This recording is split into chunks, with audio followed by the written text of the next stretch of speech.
নমস্কার শ্রোতা বন্ধুরা, আজ রবিবার। আমি আবার চলে এসেছি আপনাদের কাছে। ভালো আছি বলবো না, আমরা জানি আমরা কেউ ভালো নেই। ৭৮তম স্বাধীনতা দিবস আমাদের কাছে সুখকর নয়, বরং আমাদের কাছে দুঃখ বয়ে এনেছে যেন।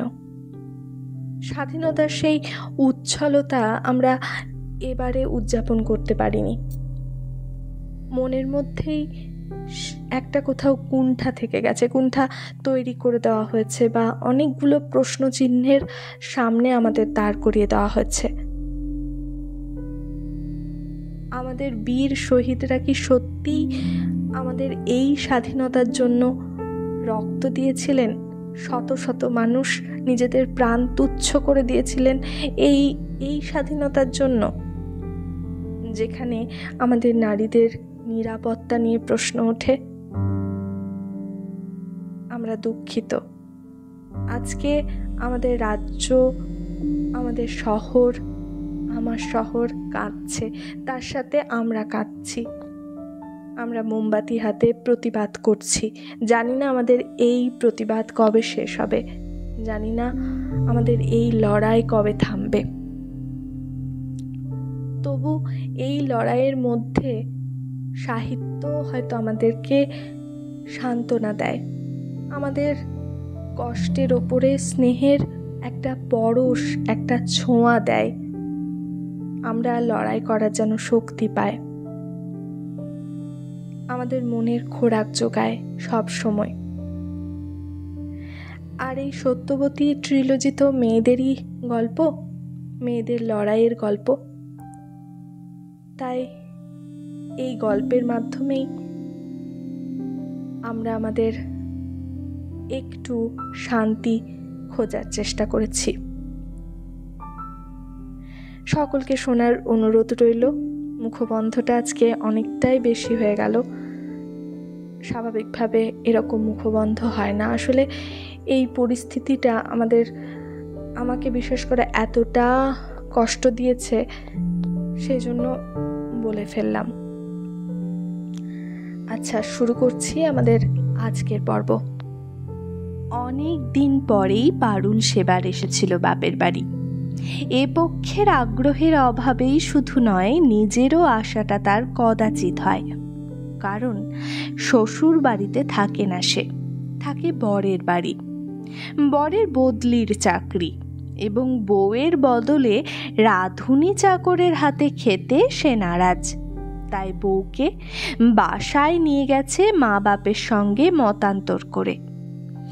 ছেলে তার বউকে নিয়ে গিয়ে নিজের কাছে রাখতে চাইলে কোন মা বাপই বা প্রসন্ন চিত্তে সে যাওয়াকে সমর্থন করতেন তখন?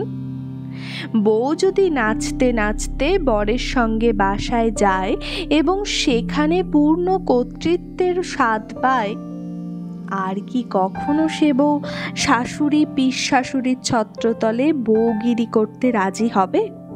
কদাচ না। তাহলে আর কি, বাসায় যাওয়া মানেই বউয়ের পরকাল ঝরঝরে হয়ে যাওয়া।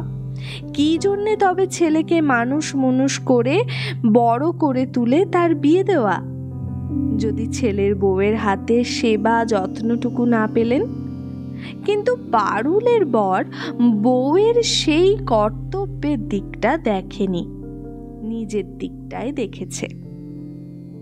আর পারুলের একটা কর্তব্যবোধ নেই, অন্তত চক্ষু লজ্জা? বকুলের সেই প্রশ্নের উত্তরে পারুল হেসে উঠে বলেছিল, হ্যাঁ, সেটা অবশ্যই দেখা তো ভালো। আমি যদি শাশুড়ির পা চেপে ধরে বলতে পারতাম, ওই বেহায়া নির্লজ্জ স্বার্থপরটা বলুক, আমি আপনার চরণ ছাড়ব না, তাহলে নিশ্চয়ই ধন্যি পড়ে যেত। কিন্তু সেই ধন্যিটার মধ্যে আছে কি বল? ছদ্মবেশ ধারণ করে ধন্যি কুড়োনোই আমার দারুণ ঘেন্না। তাছাড়া পারুলও আরও একটু হেসেছিল। লোকটাকে দগ্ধে মারতে একটু মায়াও হলো। আমায় চোখ ছাড়া করতে হলে তো অহরহ অগ্নিদাহে জ্বলতো, বকুলও হাসে। কুমারী মেয়ে বলে কিছু রেখে ঢেকে বলে না। আহা, শুধু তারই নিন্দে করা হচ্ছে, নিজের দিকে যেন কিছুই নেই। অমলবাবু বাক্স বিছানা বেঁধে নিয়ে ভাগলবা হলে তুই নিজে বুঝি বিশ্বভুবন অন্ধকার দেখতিস না? তাও হয়তো দেখতাম। যতই হোক, বেঘরে বেপটে একটা পৃষ্ঠবল তো, শুধুই পৃষ্ঠবল, আর কিছু নয়। আরো কিছু? তাও আছে হয়তো কিছু। চক্ষু লজ্জার মায়াটা কাটিয়ে বেরিয়ে যেতে পারলে অন্তত রান্নাঘর ভাড়ার ঘরটার ওপর তো নিরঙ্কুশ কর্তৃত্ব থাকে। সেই স্বাধীনতাটুকুই কি কম? যা, তুই বড় নিন্দিকুটে। অমলবাবু তোকে সর্বস্ব দিয়ে সর্বশান্ত হয়ে বসে আছেন। সেই তো জ্বালা। পারুল কেমন একটা বিষণ্ণ হাসি হেসেছিল। সর্বস্ব লাভের ভারটা তো কম নয়। সেটা না পারা যায় ফেলতে, না পারা যায় গিলতে। ফেলতে পারা যায় না সেটা তো বুঝলাম, কিন্তু গিলতে বাধা কি শুনি? আরে বাবা, ও প্রশ্ন তো আমি আমাকে করছি অহরহ, কিন্তু উত্তরটা খুঁজে পাচ্ছি কই। ভারটায় ক্রমশ গুরু ভার হয়ে উঠছে। কিন্তু সে যাক, আমার অমলবাবুর চিন্তা রাখ। তোর নির্মলবাবুর খবর কি বল? আহ, অসভ্যতা করিস না। অসভ্যতা কি রে? এতদিনে কতদূর এগোলো সেটা শুনি। তুই থামবি? পারুল হঠাৎ গম্ভীর হয়ে গিয়েছিল। বলেছিল, হতভাগাটা বুঝি এখনো সেই মা জেঠির আঁচল চাপা খোকা হয়ে বসে আছে, কোনো চেষ্টা করেনি? গম্ভীর বকুলও হয়েছিল তখন। চেষ্টা করবার তো কোনো প্রশ্নই নেই শেষদি। ও, প্রশ্নই নেই? সেই গণগোত্র, কুল, শীল, বামুন কায়েত, রাঢ়ী বারেন্দ্র। তাহলে মরতে তুই এখনো কিসের প্রত্যাশায় বসে আছিস? প্রত্যাশা? প্রত্যাশা আবার কি রে শেষদি? বসে থাকা কথাটাও অর্থহীন। আছি বলেই আছি। কিন্তু ভাবছি, অভিভাবক কুল তবে এখনো তোকে বাড়ি ছাড়া করবার জন্যে উঠে পড়ে লাগছে না কেন? তা আমি কি জানি। বলেছিল বকুল, তা আমি কি জানি। কিন্তু সত্যিই কি জানতো না বকুল সে কথা? বকুলের বাবা তার চির দুর্বল অসহায় চিত্তের সমস্ত আকুলতা নিয়ে ওই মেয়েটাতেই নির্ভর করছেন কিনা? বড় হয়ে ওঠা ছেলেরা তো বাপের কাছে জ্ঞাতির সামিল। অন্তত বকুলের বাবার চিন্তা ওর ঊর্ধ্বে আর পৌঁছতে পারে না। বিবাহিত ছেলেদের তিনি রীতিমতো প্রতিপক্ষই ভাবেন। বিবাহিত মেয়েদের কথা তো বাদ, আপন বলতে অতএব ওই মেয়ে, কুমারী মেয়েটা। যদিও মেয়ের চাল চলন তার দু চক্ষের বিষ, তবু সময় মতো এসে ওষুধের গ্লাসটা তো ওই সামনে এনে ধরে। ওই তো দেখে বাবার বিছানাটা ফর্সা আছে কিনা, বাবার ফতুয়াটার বোতাম আছে কিনা, বাবা ভালো মন্দ একটু খাচ্ছে কিনা। ওই ভরসা স্থলটুকুও যদি পরের ঘরে চলে যায়, বিপত্নিক অবস্থায় মানুষটার গতি কি হবে? হতে পারে জাত মান লোক লজ্জা সবই বড় জিনিস, কিন্তু স্বার্থের চাইতে বড় আর কি আছে? আর সবচেয়ে বড় স্বার্থ প্রাণ রক্ষা। বকুল বোঝে বাবার এই দুর্বলতা, কিন্তু এ কথা কি বলবার কথা? না, এ কথা শেষদির কাছেও বলা যায় না। তাই বলে, আমি কি জানি। কিন্তু বাবার এই দুর্বলতাটুকুর কাছে কি কৃতজ্ঞ নয় বকুল? পারুল বলে, তাহলে আপাতত তোমার খাতার পাতা জুড়ে ব্যর্থ প্রেমের কবিতা লেখাই চলছে জোর কদমে? বকুল হেসে উঠে বলে, আমি আবার প্রেমের কবিতা লিখতে গেলাম কখন? সে তো তোর ব্যাপার, যার জন্যে অমলবাবু। দোহাই বকুল, ফি কথায় আর তোর অমলবাবুকে মনে পড়িয়ে দিতে আসিস নে। 2-4 দিন ভুলে থাকতে দে বাবা। ছি ছি শেষদি, এ কি হিন্দু নারীর মনোভাব? ওই তো মুশকিল। পারুল হেসে ওঠে। কিছুতেই নিজেকে হিন্দু নারীর খোলসে ঢুকিয়ে ফেলতে পারছি না, অথচ খোলসটা বয়েই মরছি।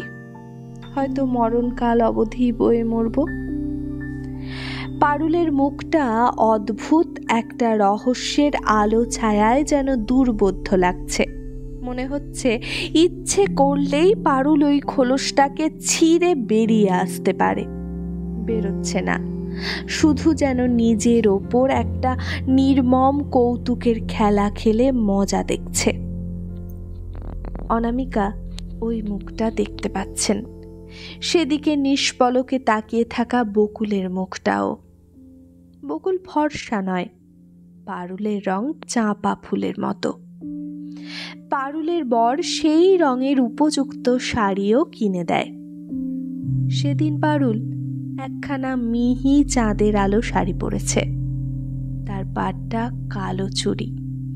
সেই পাটটা মাত্র খোপার ধারটুকু বেষ্টন করে কাঁধের পাশ থেকে বুকের ওপর লতিয়ে পড়ছে। পারুলকে বড় সুন্দর দেখতে লাগছে। চাঁদের আলো শাড়িতে লাল পাড় আরো সুন্দর লাগে, কিন্তু লাল পাড় শাড়ি পারুলের না পছন্দ।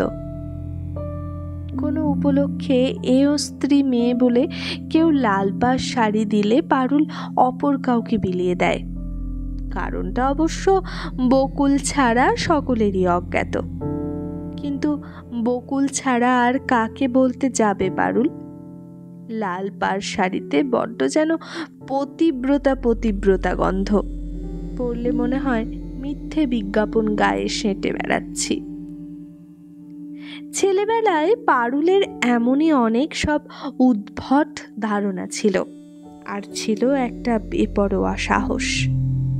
তাই পারুল তার বাপের মুখোমুখি দাঁড়িয়ে প্রশ্ন করেছিল, বকুলের তো বিয়ের বয়স হয়েছে, আমাদের হিসেবে সে বয়স পেরিয়েই গেছে, বিয়ে দিচ্ছেন না কেন?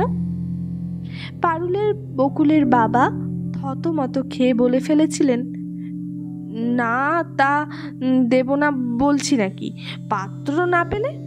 আমি তো এই অশক্ত অবস্থা, বড় বড় ভাইরা নিজ নিজ সংসার নিয়েই ব্যস্ত। খুব একটা অশক্ত ছিলেন না ভদ্রলোক, তবু স্ত্রী বিয়োগের পর থেকেই তিনি স্বেচ্ছায় নিজেকে অশক্ত করে তুলেছিলেন।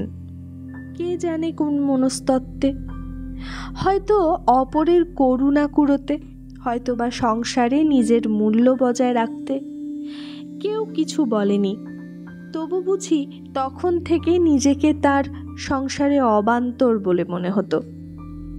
তাই যখন তখন মরমর হতেন।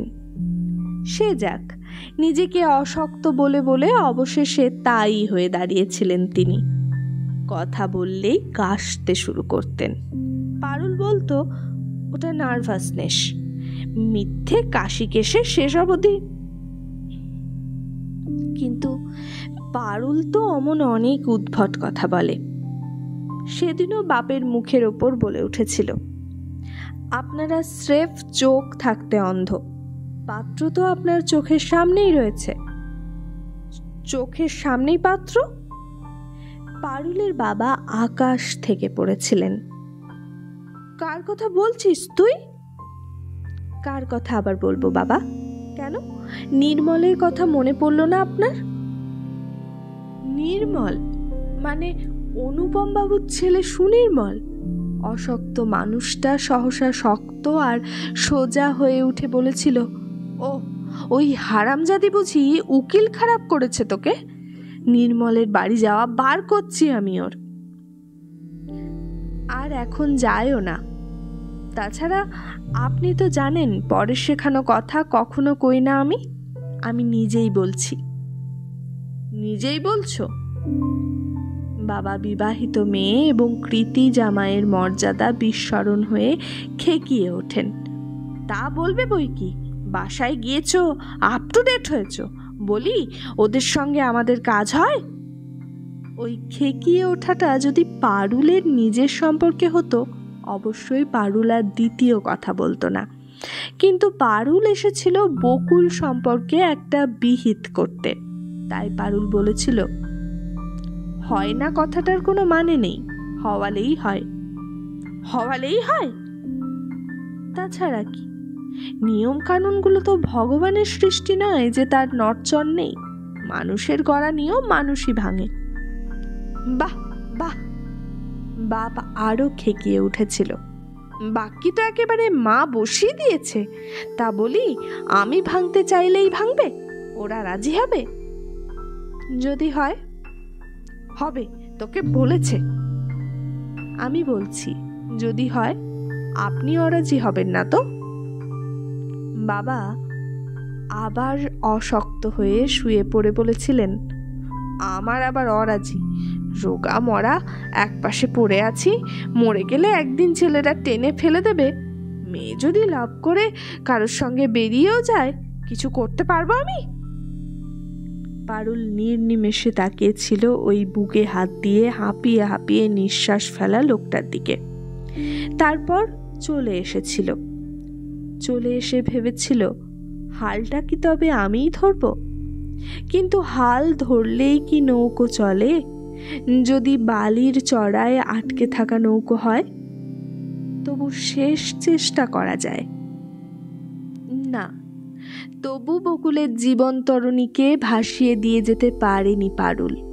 শুধু সেবার চলে যাবার সময় বলে গিয়েছিল, তোর কাছে আমি অপরাধী বকুল, শুধু শুধু তোকে ছোট করলাম। আশ্চর্য, ভাবতেই পারিনি একটা মাটির পুতুলকে তুই। রোষে ক্ষোভে চুপ করে গিয়েছিল পারুল।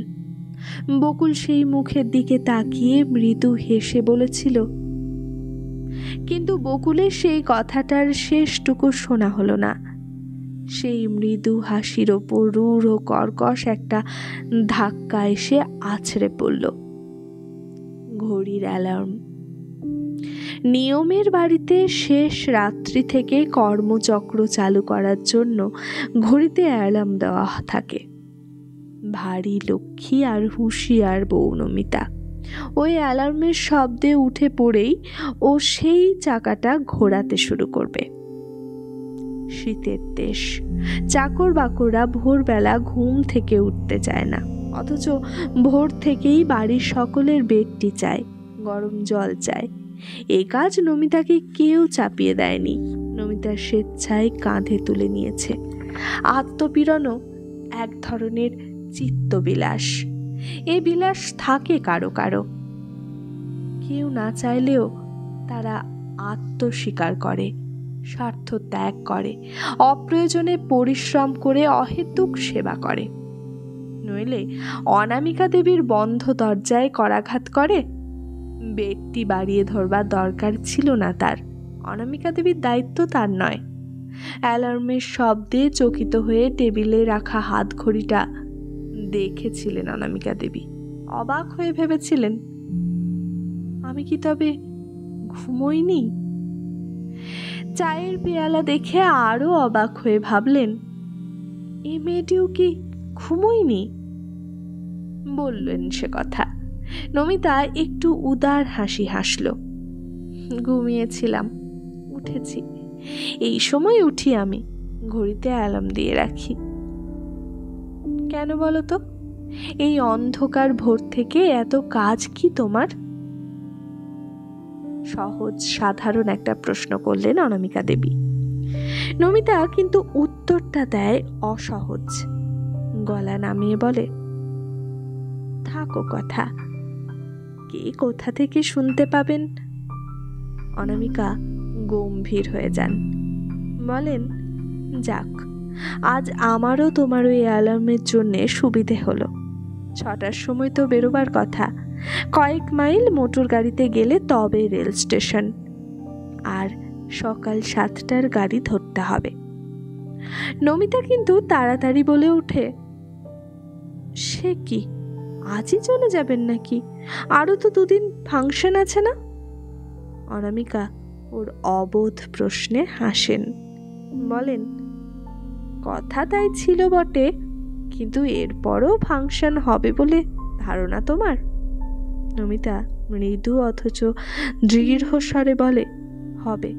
কাল আপনি শুয়ে পড়ার পর অনেক রাত্রে সম্মেলনের কারা এসেছিলেন এ বাড়িতে, জানিয়ে গেলেন আপনি উঠলেই যেন বলা হয় অধিবেশন হবে। রীতিমতো পুলিশি পাহারা বসাবার ব্যবস্থা হয়েছে। পুলিশি পাহারা? রীতিমতো পুলিশি পাহারা দিয়ে সাহিত্য সম্মেলন? অনামিকা দেবী কি হেসে উঠবেন না কেঁদে ফেলবেন? অবশ্য দুটোর একটাও করলেন না তিনি, শুধু বললেন, না, আমি আজকেই চলে যাব। সকালের গাড়িতে হয়ে না উঠলে দুপুরের গাড়িতে। হয়ে ওঠা মানে ওদের তো বলতে হবে। হ্যাঁ, চলে এলেন অনামিকা দেবী অনেক অনুরোধ উপরোধ এড়িয়ে। পুলিশি পাহারা বসিয়ে সাহিত্য সম্মেলনে রুচি হয়নি তার। অনুষ্ঠান সমিতির সভাপতি কাতর মিনতি জানিয়েছিলেন। অনিলবাবু যে হাসপাতাল থেকেও অনুরোধ জানিয়েছেন তা বললেন, কিন্তু কিছুতেই যেন পলাতক মেজাজকে ফিরিয়ে আনতে পারলেন না অনামিকা দেবী। অবশেষে বললেন, শরীরটাও তেমন, মানে কালকের ঘটনায় কি রকম যেন। শরীর বলার পর তবে অনুরোধ প্রত্যাহার করলেন তারা। শরীর হচ্ছে সর্বদেবতার সার দেবতা, ওর নৈবেদ্য পড়বেই। মন, মেজাজ, ইচ্ছে অনিচ্ছে, সুবিধে অসুবিধে ওদের খণ্ড খণ্ড করে ফেলার মতো সুদর্শন চক্র আছে অনুষ্ঠানকারীদের হাতে। শুধু শরীরের কাছে তারা অস্ত্রহীন। অতএব অপর পক্ষের ব্রহ্মাস্ত্রটি ওই শরীর। শুধু নাম করেই ছাড়পত্র পেলেন। কিন্তু ওদের, মানে সম্মেলন আহ্বানকারীদের, এবার শনি রাহু যোগ, সেটা টের পাওয়া গেল কলকাতায় এসে খবরের কাগজ মারফত। কাগজটা পড়তে পড়তেই সিঁড়ি দিয়ে উঠে এলো শম্পা, শাড়ির কোঁচা লপটাতে লপটাতে। ও পিসি, পিসি গো, তোমাদের উত্তরবঙ্গে সাহিত্য সম্মেলনের এই পরিণতি? পুলিশি শাসন ব্যর্থ, স্থানীয় যুবকদের সহিত পুলিশের সংঘর্ষে 2 জন নিহত ও 22 জন আহত। অভ্যর্থনা সমিতির সভাপতি গুরুতর আহত হইয়া হাসপাতালে। হি হি, কি কাণ্ড! কই, কাল তুমি তো বললে না কিছু? অনামিকা দেবী সেই মাত্র কোনো সম্পাদকের তাগাদায় উত্তক্ত হয়ে মনের সমস্ত শক্তি প্রয়োগ করে কলম নিয়ে বসেছিলেন। ওই হিতে প্রমাদ গুনলেন। সহজে যাবে না ও এখন। জোর তলবে জেরা করে জেনে নেবে কি ঘটনা ঘটেছে আসলে। কাণ্ডতে ভারী কৌতূহল শম্পার। যেখানে এবং যে বিষয়েই হোক, কোনো একটা কাণ্ড ঘটলেই শম্পা উল্লসিত, আর সেই উল্লাসের ভাগ দিতে আসে মাই ডিয়ার পিসিকে। অনামিকা দেবী গম্ভীর হতে চাইলেও সে গাম্ভীর্য ও নস্যাৎ করে ছাড়ে। পিসি, শুনেছ কাণ্ড? শিবনাথ কলেজের প্রিন্সিপাল ছাত্রগণ কর্তৃক ঘেরাও। বেচারি প্রিন্সিপাল করো জোরে ক্ষমা ভিক্ষা করে তবে। হি হি করেই বাকিটা বোঝায়। পিসি, জানো কি কাণ্ড? এই সেদিন অত ঘটা করে বিয়ে করলো ললিতা, এক্ষুনি সেপারেশন, দুজনেই অনমনীয়। পিসি, যত সব বানানো মানুষ নিয়ে রাত দিন মিথ্যে কাণ্ড কারখানা ঘটাচ্ছ। সত্যি মানুষের দিকে দৃষ্টিই নেই তোমার। পাড়ায় কি কাণ্ড ঘটেছে জানো? অনিন্দবাবুর গাড়ির থেকে সতীশবাবুর প্যান্টে কাদা ছিটকেছিল বলে দুজনের তুমুল একখানা হাতাহাতি হয়ে গেছে। এখন দুজনেই কেস ঠুকতে গেলেন। এই সব হচ্ছে শম্পার উল্লাসের উচ্ছ্বাস। অনামিকা দেবী হতাশ হতাশ গলায় বলেন, এত খবর তোর কাছে কি করে আসে বলতো? শম্পা দু হাত উল্টে বলে, চোখ কান খোলা থাকলেই আসে।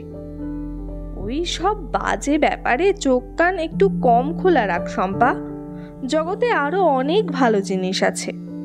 ভালো? শম্পা এমন কথা শুনলে আকাশ থেকে পড়ে, বলে, ভালো শব্দটার অর্থ কি পিসি? কোন স্বর্গীয় অভিধানে আছে ওটা? যেগুলোকে তুমি বাজে বলছো ওগুলোই হচ্ছে আসল কাজের, ওই কাণ্ডগুলোই হচ্ছে সমাজের দর্পণ, সমাজ সংস্কৃতি। এগুলোর গতি প্রকৃতি তুমি দেখবে কোথা থেকে?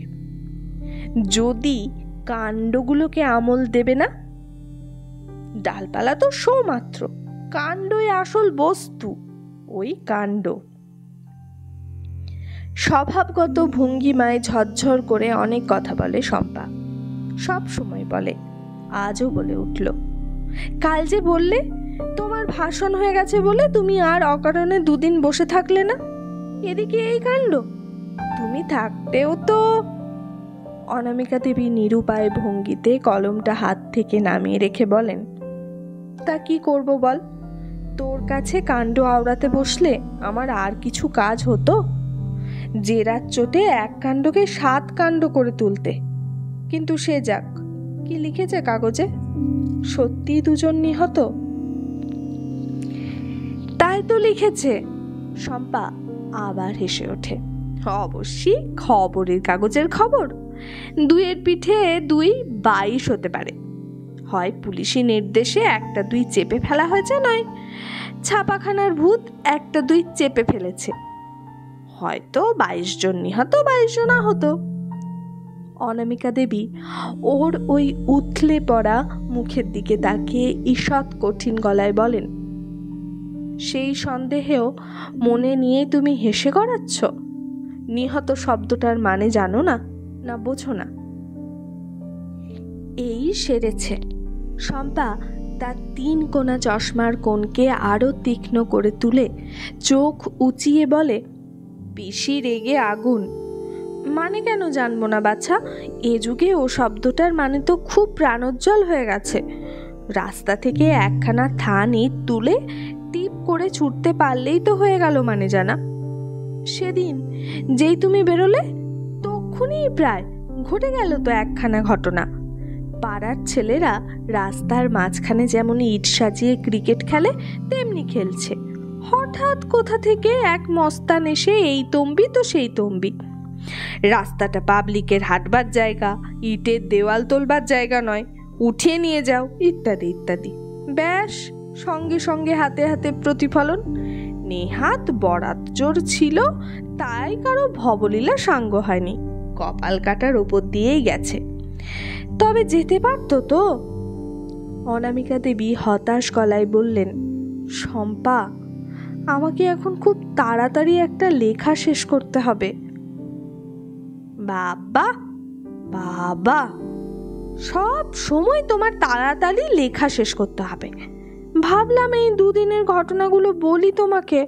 যাকে মুরুখকে, এই রইল তোমার উত্তরবঙ্গ। 5ম পৃষ্ঠার 7ম কলমে দেখুন। আমি বিদেয়ী হচ্ছি।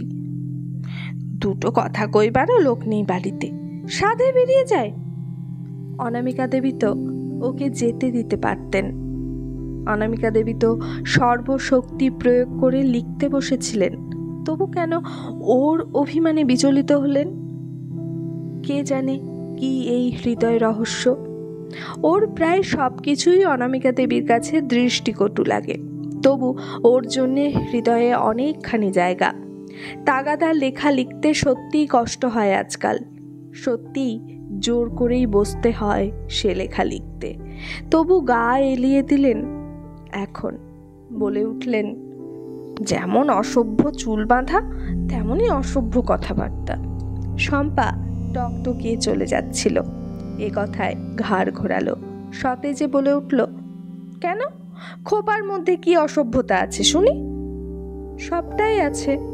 অনামিকা দেবী তার একটা হাত চেপে ধরে চেয়ারের কাছে টেনে বললেন, কি আছে খোপার মধ্যে? আমের টুকরি, গোবরের ঝুড়ি? ওর মধ্যে থাকার জন্য বাজারে অনেক মাল মশলা বিকোচ্ছে পিসি, কিন্তু কথা হচ্ছে খোপার গড়নটা তোমার ভালো লাগছে না। লাগছে বললে হয়তো তুই খুশি হতিস, কিন্তু খুশি করতে পারছি না। ভেবে পাচ্ছি না তুই এই কিছুদিন আগেও ঘাড়ের বোঝা হালকা করে ফেলি বলে চুল কাটতে বদ্ধপরিকর হয়েছিলি। নেহাত তোর মার দিব্যি দিলে সেই কাটিসনি, কিন্তু তুই হঠাৎ স্বেচ্ছায় মাথার ওপর এত বড় বোঝা চাপালি কি করে? চাপালাম কি করে? কেন পিসি, তুমিও তো যখন আমাকে ছেলেবেলায় গল্প বলতে বলেছিলে, যে শুয়োরানী পানের বাটা বইতে মূর্ছা গিয়েছিল, সেই শুয়োরানী ফ্যাশনের ধোয়ায় গলায় সোনা বাঁধানো শিল ঝুলিয়েছিল, মনে আছে সে গল্প? অনামিকা দেবী মৃদু হেসে বলেন, গল্পগুলো কেন তৈরি হতো আর বলা হতো বল দেখি?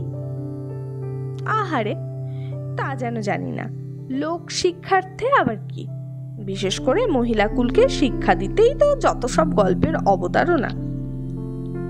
সবই যদি জানিস, এটাও তাহলে জানা উচিত, শিক্ষা জিনিসটা নেবার জন্যেই ফ্যাশনের শিকার হয়ে মেয়েজাতটা কত হাস্যাস্পদই হয় ভাব। শম্পা অভিমান ভুলে পিসির পাশে আর একখানা চেয়ারে বসে পড়ে বলে, এই খোপাটার ব্যাপারে তুমি সেটি বলতে পারবে না মহাশয়া, এ স্রেফ অজন্তা স্টাইল। হতে পারে, কিন্তু অজন্তার সেই স্টাইলিস্ট মেয়েরা কি ওই খোপার সঙ্গে হাই হিল জুতো পরতো, হাতে ঘড়ি বাঁধত, ছুটোছুটি করে বাস ট্রাম ধরে অফিস কলেজ যেত, নিজে হাতে ড্রাইভ করে মাইলের পর মাইল রাস্তা পাড়ি দিত? কে জানে। শম্পা চেয়ারটার পিঠে ঠেস দিয়ে তোলে। কে জানে নয়, দিত না। সাজের সঙ্গে কাজের সামঞ্জস্য থাকা দরকার, বুঝলি? বুঝলাম না, শম্পা বলে হাসে। সাজ বজায় রেখেও যদি কাজ করা যায়, মানায় না। ওটা তোমাদের বদ্ধ দৃষ্টিতে। দৃষ্টি মুক্ত করো মহিলা, দেখবে সামঞ্জস্য কথাটাই অর্থহীন। আশ্চর্য, লেখিকা হয়েও কেন যে তুমি এত সেকেলে, অথচ লোকে তোমার নামের আগে প্রগতিশীল লেখিকা বলে বিশেষণ বসায়। তাতে তাহলে তোর আপত্তি? রীতিমতো। তবে যারা বিশেষণ বসায় তাদের বলে দিকে যেন ওই প্রগতিটার আগে একটা বসিয়ে দেয়। কিন্তু এই দুর্দিনে কি খবর বলছিলি? থাকে, সে কিছু না বলে শম্পা টেবিলে টোকা দিয়ে সুর তোলে, অথচ মুখের ভাবে ফুটিয়ে রাখে সেটা অনেক কিছু। অনামিকা দেবী ওর এ ভঙ্গি জানেন, মনে মনে হেসে বলেন, কিছু না, তবে থাক, আমি ভাবছিলাম বুঝি। আহা, আমি একেবারে কিছু না বলিনি, বলছি এমন কিছু না, যাকে বলেই ফেলি, পরশু ছোড়া এক কীর্তি করেছে। শম্পা একটু দম নেয়, তারপর ঝরঝরে গলায় বলে, বিয়ে বিয়ে করে আমায় তো পাগল করে মারছিলই, আবার পরশু সোজা এসে বাবার কাছে হাজির, বলে কিনা আপনার মেয়েকে আমি বিয়ে করতে চাই। বোঝো ব্যাপার। শম্পা সহজ হাসি হেসে হেসেই বলে কথাগুলো, কিন্তু অনামিকা দেবীর হঠাৎ মনে হয় শম্পা যেন ব্যঙ্গ হাসি হাসছে, যেন বলতে চাইছে, দেখো দেখো আমাদের যুগকে দেখো, ছিল এমন সাহস তোমাদের যুগের প্রেমিকদের? সে সাহসের পরাকাষ্ঠা তো দেবদাস, শেখর, রমেশ, মাটির ঘোড়া, স্রেফ মাটির ঘোড়া, ছোটার ভঙ্গিতে নিয়ে অনড় হয়ে দাঁড়িয়ে থাকা। মাথা থেকে পা পর্যন্ত যেন একটা বিদ্যুৎ প্রবাহ বয়ে গেল। অন্য অনেক দিনের মতো আজও একবার ভাবলেন অনামিকা দেবী, আমি কি এ যুগকে হিংসে করছি? আমার ওই না পছন্দটা কি সেই হিংসেরই রূপান্তর? কি হলো পিসি, অমন চুপ করে বসে রইলে যে? অনামিকা দেবী কলমটা আবার হাতে তুলে নিলেন এবং যে কথাটা মুহূর্ত আগেও ভাবেননি হঠাৎ সেই কথাটাই বলে বসলেন। ছেলেটা তো দেখছি ভারী হ্যাংলা। কেন বললেন? ঠিক এই মুহূর্তে কি সম্পূর্ণ বিপরীত ভাবনাটাই ভাবছিলেন না অনামিকা দেবী? ভাবছিলেন না, বকুল, তোমার নির্মলের যদি এ সাহস থাকতো? কিন্তু শম্পা ওই মনের মধ্যেকার কথাটা জানে না, তাই বলে ওঠে, আমিও ঠিক সেই কথাটাই বলেছি হতভাগাকে, কিন্তু ও যা নাছোড়বান্দা, মনে হচ্ছে বিয়ে না করে ছাড়বে না। তোর বাবা কি বলল? বাবা বাবা আবার নতুন কি বলবেন? বাবা মাত্রেই যা বলে তাকে তাই বললেন। বললেন পাত্র হিসেবে তুমি কি, তোমার চাল চুলো কিছু আছে কিনা সেসব না জানিয়েই হঠাৎ আমার মেয়েকে বিয়ে করবার ইচ্ছে প্রকাশ করলেই আমি আহ্লাদে অধীর হয়ে কন্যা সম্প্রদান করতে বসবো, এ কি ধারণা তোমার? তাতেই ও কি ভাবি শ্বশুরকে পিটিয়ে দিয়ে গেল? শম্পা হেসে উঠে বলে, অতটা অবশ্যই নয়, তবে শাসিয়ে গেছে।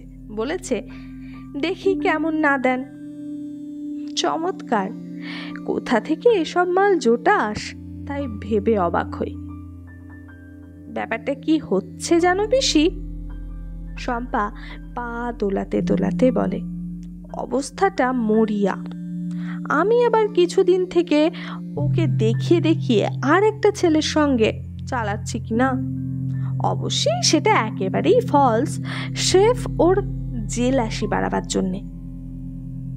ওকে কথাটা শেষ করতে দিলেন না অনামিকা দেবী। হঠাৎ গম্ভীর হয়ে বললেন, আচ্ছা, তোমার ফাজলামি পরে শুনবো, এখন আমায় একটা কাজ শেষ করতে হবে, শেষ করতে দাও। শম্পা ঝপ করে উঠে দাঁড়ায়, ক্ষুব্ধ অভিমানের গলায় বলে, আমি চলেই যাচ্ছিলাম, তুমি ডেকে বসালে। তত্তর করে নেমে যায় সিঁড়ি দিয়ে।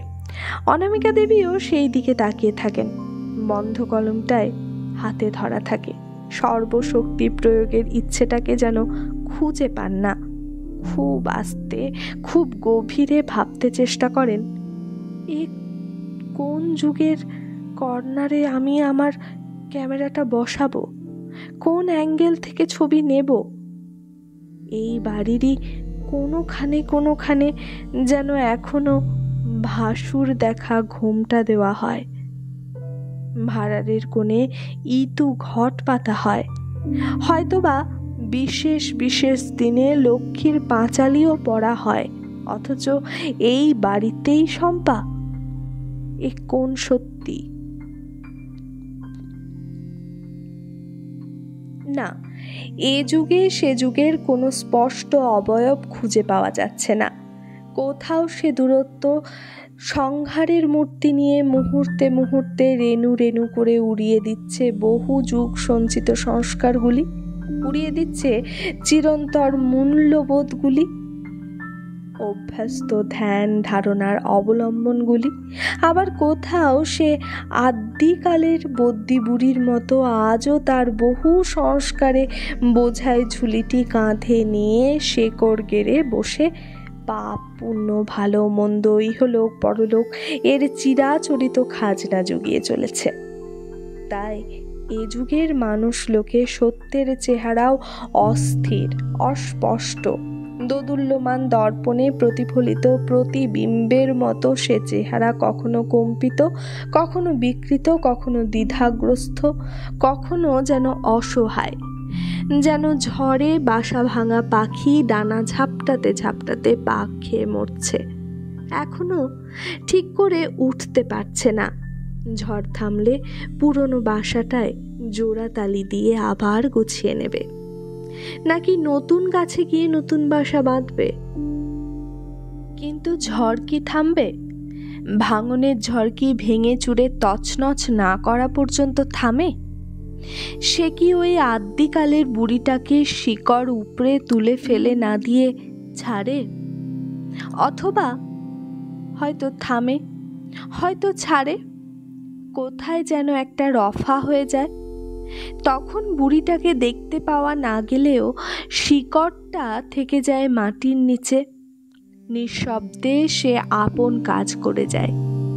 তাই এই বিশ্ব নস্যাতের যুগেও মহাত্মা আর মহারাজের সংখ্যা বেড়েই চলেছে ভাগ্য গণনা কার্যালয় আর গ্রহ শান্তির রক্ষা কবচ। তাই যখন সাম্য, মৈত্রী আর স্বাধীনতার জয়ডঙ্কার আকাশ বাতাস প্রকম্পিত হচ্ছে, তখনও শুধুমাত্র চামড়ার রঙের তারতম্যের ছুতোই মানুষ মানুষের চামড়া ছাড়িয়ে নিচ্ছে। এবং যখন মানুষের একটা দল চাঁদে পৌঁছাবার সাধনায় আকাশ পরিক্রমা করছে, তখন আর একটা দল সভ্যতার সব পথ পরিক্রমা শেষ করে ফেলেছি বলে আবার গুহার দিকে মুখ ফিরিয়ে চলতে যাচ্ছে। একটানা এতক্ষণ বক্তা বলে এবার থামলেন। সামনের দিকে তাকিয়ে দেখলেন বহু আসন বিশিষ্ট বিরাট সুরম্য হল। সভার উদ্যোক্তা মোটা টাকা দক্ষিণা এবং অক্লান্ত ধর্নার বিনিময়ে একটি সন্ধ্যার জন্য সংগ্রহ করেছেন এই হল সাংস্কৃতিক অনুষ্ঠান ও সাহিত্য সম্মেলনের জন্য। ওইভাবেই বেশ কয়েকদিন ধরে প্রচার কার্য চলেছে। অভিনব সাংস্কৃতিক অনুষ্ঠান ও সাহিত্য সম্মেলন। আসুন, টিকিট অগ্রিম সংগ্রহ করুন। 25 টাকা, 10 টাকা ও 5 টাকা।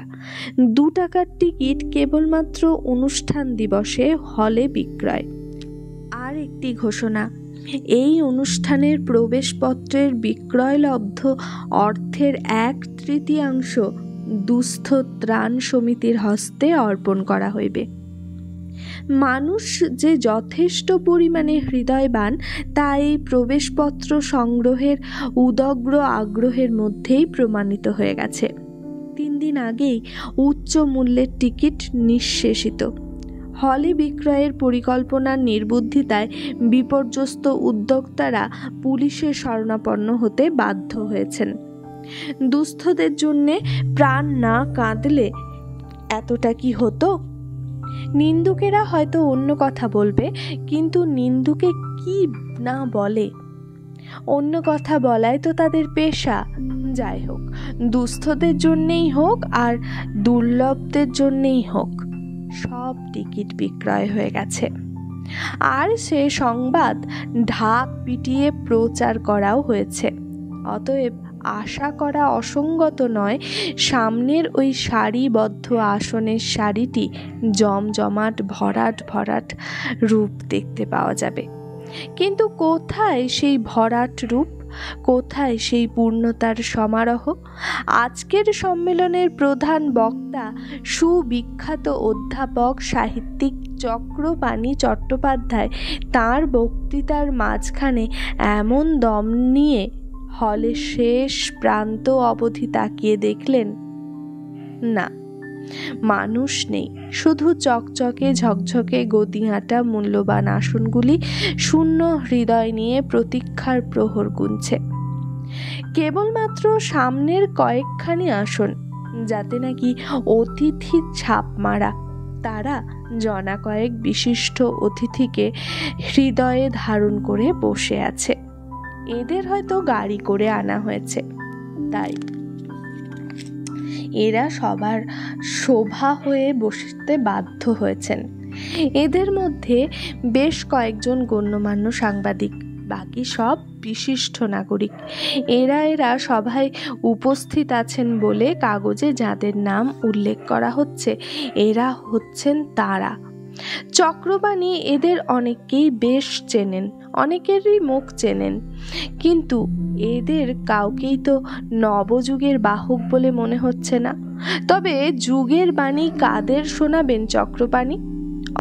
অথচ তাঁর ভাষণের বিষয়বস্তু নির্ধারণ করে দেওয়া হয়েছে যুগ সাহিত্যে সত্য। অবশ্য সত্যি বলতে ওই শিরোনামটার প্রকৃত অর্থ তার কাছে তেমন প্রাণোজ্জ্বল মনে হয়নি। খুব ভালো বুঝতে পারেননি উদ্যোক্তারা আসলে ওই শব্দটা কি দিয়ে বোঝাতে চেয়েছেন। অথবা জনা 3-4 মহা সাহিত্যরথীদের ডেকে এনে তাদের কাছে কি শুনতে চেয়েছেন। তবু অধ্যাপকদের ভাষণের জন্য আটকায় না। যে কোনো বিষয়বস্তু নিয়েই তারা ঘন্টার পর ঘন্টা সারগর্ভ ভাষণ দিতে পারেন।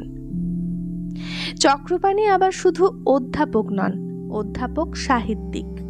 প্রৌঢ়ত্বের কাছে ছুঁই ছুঁই বয়স, ছাত্রমহলে বিশেষ প্রীতিভাজন, যেটা নাকি এ যুগে দুর্লভ, এবং পাঠক মহলে আজও অম্লান জ্যোতির্নায়ক। অতি আধুনিকদের প্রবল কলকল্লোলেও চক্রপাণির জয় জয়কার অব্যাহতই আছে। অন্তত তার রচিত গ্রন্থের বিক্রয় সংখ্যা দেখে তাই মনে হয়। কিন্তু বক্তৃতা মঞ্চে দাঁড়ালে কেন সেই অগণিত ভক্ত সংখ্যাকে দেখতে পাওয়া যায় না? কেন গোনাগুন্তি কয়েকটা চেনা মুখের পিছনে শুধু শূন্যতার অন্ধকার, অথচ ওই চেয়ারগুলির ন্যায্য মালিক আছে? এসেছেও তারা, শুধু ঝুট ঝামেলা কতগুলো বক্তৃতা শুনবার ভয়ে হলের বাইরে এদিক ওদিক ঘুরছে, ঝালমুড়ি অথবা আইসক্রিম খাচ্ছে, আড্ডা মারছে। তাছাড়া আরও আকর্ষণ আছে। গায়ক গায়িকার সঙ্গে কিছু নায়ক নায়িকার নামও ঘোষণা করা হয়েছে, যারা নাকি দুস্থদের কল্যাণে বিনা দক্ষিণায় কিছু শ্রম দান করতে স্বীকৃত হয়েছেন।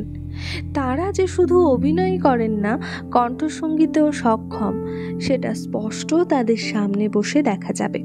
এখন কথা এই, সেই নায়ক নায়িকারা অবশ্যই আকাশপথে উড়ে এসে মঞ্চাবতরণ করবেন না। গাড়ি থেকে নেমে প্রকাশ্য রাজপথ দিয়েই আসতে হবে তাদের। সেই অনবদ্য দৃশ্যের সার্থক দর্শক হবার সৌভাগ্য থেকে নিজেকে বঞ্চিত করতে চাইবে এমন মূর্খ কে আছে? ওরা এসে প্রবেশ করলে উল্লাসধ্বনি দিয়ে তবে ভিতরে ঢোকা যাবে। টিকিটে সিট নম্বর আছে ভাব নাকি? প্রথম বক্তা চক্রপাণি বুদ্ধিমান হলেও অবস্থাটা সম্মুখ হৃদয়ঙ্গম করতে পারেননি। বিরাট প্রেক্ষাগৃহের বিরাট শূন্যতার দিকে তাকিয়ে প্রতিষ্ঠানের সম্পাদককে ক্ষুব্ধ প্রশ্ন করেছিলেন, আরম্ভ তো করব, কিন্তু শুনবে কে? ফাঁকা চেয়ারগুলো? সম্পাদক সবিনয়ে বলেছিলেন, সবাই এসে যাবে স্যার। কিন্তু ওই আশ্বাস বাণীর মধ্যে আশ্বাস খুঁজে পাননি চক্রপাণি। কাজেই আবারও বলেছিলেন, আর কিছুটা অপেক্ষা করলে হতো না? শুনে সম্পাদক এবং স্থায়ী সহসভাপতি হা হা করে উঠেছিলেন। আর দেরি করলে চলবে না স্যার, আপনাদের এই 4 জনের ভাষণ সাঙ্গ হতে হতেই তো সভার 12টা বেজে যাবে। মানে সকলেই তো স্যার, ধরলে কথা থামায় কে? আপনার বক্তৃতায় যা একটু শোনবার মতো, বাকি সবাই। এই মন্তব্য অবশ্য খুবই নিম্ন সুরে বলা হয়েছিল। উদ্যোক্তারা তো অভদ্র নয় যে চেঁচিয়ে কোনো মন্তব্য করে বসবেন। চক্রপাণির সন্নিকটে বসেছিলেন সাহিত্যিক মানস হালদার। তিনি আবার বিশিষ্ট একটি সাপ্তাহিকের সম্পাদক। বক্তৃতা দেওয়ার অভ্যাস নেই বলে খান কয়েক ফুল স্ক্র্যাপ কাগজের দুপিঠে খুদে খুদে অক্ষরে তার বক্তব্য লিখে এনেছেন। তিনি উসখুস করে বললেন, তা আপনাদের কার্ডে লেখা রয়েছে 6টা, এখন 6:45 পর্যন্ত। ব্যাপার কি জানেন স্যার? সম্পাদক হাত কচলে বলেন, আর্টিস্টরা সব বড্ড দেরি করে আসেন কি না, আর ওনাদের জন্যই তো এত সেল। পয়সা খরচ করে সাহিত্য শুনতে কে আসে বলুন? না না, ছেলেটা সাহিত্য বা সাহিত্যিক বৃন্দকে অপমান করবে মনস্থ করে বলেনি কথাটা। নেহাতি সারল্যের বশে সহজ কথাটা বলে বসেছে। মানস হালদার চাপা ক্রুদ্ধ গলায় বলেন, তাহলে এই সাহিত্য সম্মেলনের ফাঁস কেন? ছেলেটা এ প্রশ্নের উত্তরে সারল্যের পরাকাষ্ঠা দেখায়। অমায়িক গলায় বলে, তা যা বলেছেন, তবে কি জানেন, ফাংশনের খরচ তুলতে সুভ্যানির তো একটা বার করতেই হবে, আর তাতে নামকরা লেখকদের লেখা না থাকলে অ্যাডভার্টাইজমেন্ট পাওয়া যায় না। কাজেই মানে বোঝেনি তো, আপনাদের লেখা নেব অথচ একবারও ডাকবো না, এটা কেমন দেখায় না? তাই যাদের যাদের লেখা নেওয়া হয়েছে বেছে বেছে শুধু তাদেরই ডাকা হয়েছে, দেখবেন লক্ষ্য করে। নচেৎ সাহিত্য নিয়ে বকবকানি শুনতে কার আর ভালো লাগে? কথা তো ঢের হয়েছে আমাদের দেশে, কাজের কাজ কিছু নেই, কেবল কথার ফুলঝুরি। ছেলেটা নিজেও যে অনেক ভালো ভালো কথা শিখেছে তার পরিচয় দিতে নিজেই ফুলঝুরির ঝুড়ি ছড়ায়। দেশ কোথায় যাচ্ছে বলুন? রুচি নেই, সভ্যতা নেই, সৌন্দর্য বোধ নেই, গভীরতা নেই, চিন্তাশীলতা নেই, কেবলমাত্র কথার স্রোত ভাসছে। তাই স্যার আমাদের শঙ্করদা বলে দিতে বলেছেন, আপনাদের ভাষণগুলো একটু সংক্ষিপ্ত করবেন। ভারী মজার কথা বলেন উনি। ছেলেটা একবার দাঁত বার করে নিঃশব্দে হেসে বললেন, ভাষণ সংক্ষিপ্ত না হলে শ্রোতারা সম্যক রূপে ক্ষিপ্ত হয়ে ওঠে। আরও একটা কথা, আর্টিস্টদের গুমর জানেন তো, একটু বসে থাকতে হলেই অন্যত্র কাজ আছে বলে উঠে চলে যাবেন। একজন বিখ্যাত গায়িকা তো আবার গানের সময় সভায় কেউ একটি কথা বললেই উঠে চলে যান। শিল্পী তো ভীষণ মুডি। বিগলিত হাসে ছেলেটি বলে, শেষ পর্যন্ত থাকবেন তো স্যার? শেষের দিকে ভালো আর্টিস্টদের রাখা হচ্ছে। কিন্তু তোমাদের সভানেত্রী এসে গেছেন স্যার। মেয়ে ছেলে হলে কি হবে, খুব পাংচুয়াল। তা ওনাকে নিয়ে পড়েছে একদল কলেজের মেয়ে, অটোগ্রাফ খাতা এনেছে সঙ্গে করে। এই যে উইংসের ওদিকে এসে বসে যাবেন, আপনি শুরু করে দিন। চক্রপাণি বিরক্তভাবে বলেছিলেন, তাই কি হয়? সভার একটা কানুন আছে তো। আপনি তো বলছেন স্যার, এদিকে আমাদের যে মিনিটে মিনিটে মিটার উঠছে। মিটার উঠছে? অধ্যাপক সাহিত্যিক সব হয়ে এদিক ওদিক তাকান। মিটার উঠছে? কিসের মিটার? আগে হলো এর। ছেলেটি তার গুজে গুজে কথার মধ্যেই একটু উচ্চাঙ্গের হাসি হেসে বলে, অনেক ধরে কয়ে কনসেশনেই 500 টাকা। ধরুন বিকেল 5টা থেকে রাত 10টা, 10টা বেজে গেলেই ঘন্টা পিছু এক্সট্রা 100 টাকা। তাহলেই বলুন মিটার ওঠাটা ভুল বলেছি কিনা? আপনাদের এই সাহিত্যের কচকচি না থামতেই যদি আর্টিস্টরা কেউ এসে পড়েন, কি অবস্থা হবে? ছেলেটা একদা চক্রপাণির ছাত্র ছিল, তাই এত অন্তরঙ্গতার সুর। কিন্তু এই শিশুজন সদৃশ সরল অথচ গোফদারি সম্বলিত দীর্ঘকায় প্রাক্তন ছাত্রটিকে দেখে চক্রপাণির স্নেহধারা উথলে উঠছে বলে মনে হলো না। নীরস গলায় প্রশ্ন করেছিলেন, কেন, কি অবস্থা হবে? কি হবে সে কি আর আমি আপনাকে বোঝাবো স্যার? সময় নষ্ট হতে দেখলে অডিয়েন্স ক্ষেপে যাবে। কিরকম দিনকাল পড়েছে দেখছেন তো। ওই তো সভানেত্রী এসে গেছেন, তবে আর কি করা?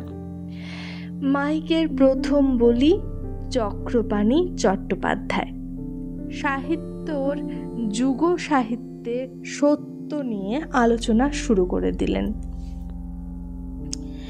বলছিলেন, কিন্তু বারবার সামনের ওই শূন্য আসনের সারির দিকে তাকাচ্ছিলেন আর ভাবছিলেন, এ যুগের স্পষ্ট চেহারা কি তবে ওই শূন্য বক্ষ প্রেক্ষাগৃহের মতো? তবে ভাবছিলেন বলে যে থেমে থেমে যাচ্ছিলেন তা নয়, একবারই শুধু থেমেছিলেন, তারপর আবার একটানা বলে চলেন। শিল্পী, সাহিত্যিক, কবি, বুদ্ধিজীবী, চিন্তাবিদ, এদের তাই আজ বিশেষ সংকটের দিন।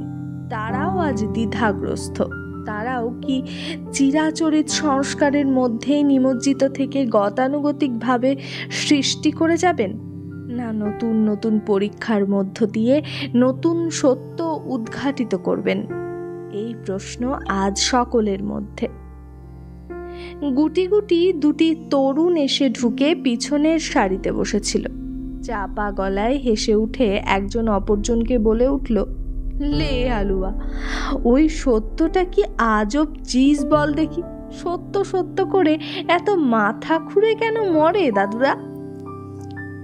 বাচ্চাদের নিজেদের সবকিছুই ক্রমশ মিথ্যে হয়ে আসছে বলে বোধ হয়।